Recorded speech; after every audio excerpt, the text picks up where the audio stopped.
আজকে full team practice করলো, আসলে প্র্যাকটিসটা কেমন হলো আপনাদের 11 নম্বর ম্যাচের আগে? অবশ্যই ম্যাচের পরের দিন আমাদের ম্যাক্সিমাম ম্যাচের পরের দিন আমরা রেস্ট দিয়ে থাকি, তারপরের দিন আমরা পুরো টিমই প্র্যাকটিস করে থাকি। তো আজকে সবাই এসেছেন এবং চমৎকার একটা প্র্যাকটিস সেশন হয়েছে। ব্যাক টু ব্যাক 2টা ম্যাচ আমরা হেরে গিয়েছি, এখন আমাদের মোমেন্টামটা আবার ফেরার জন্য আসলে আমরা চিন্তা করছি নকআউট ম্যাচের আগে, যেহেতু আরও 2টা ম্যাচ খেলার সুযোগ আছে।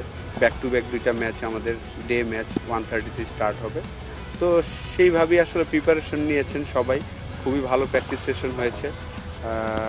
আশা করি আমরা যে ভুলগুলো করেছি লাস্ট 2টা ম্যাচে, বিশেষ করে পাওয়ার প্লেতে টপ অর্ডার ব্যাটসম্যানরা আমরা 3টা থেকে 4টা উইকেট হারিয়ে ফেলেছিলাম 2টা ম্যাচে, সেই জায়গা থেকে যদি আমরা ঠিক করে খেলতে পারি তাহলে আমি মনে করি যে আমাদের রাইট ট্র্যাকে আসতে বেশি সময় লাগবে না।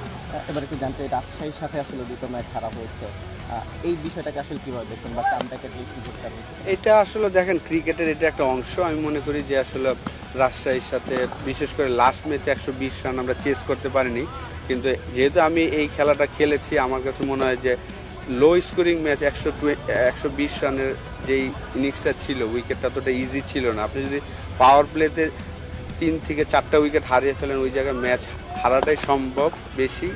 সেই জায়গায় সাইফুদ্দিনের ওই ইনিংসটা আমি মনে করি যে আমাদের একটা কনফিডেন্স দিবে যে শেষ পর্যন্ত ট্রাই করলে যে ম্যাচ জেতা যায়, সেই জিনিসটা কিন্তু সে দেখিয়েছেন।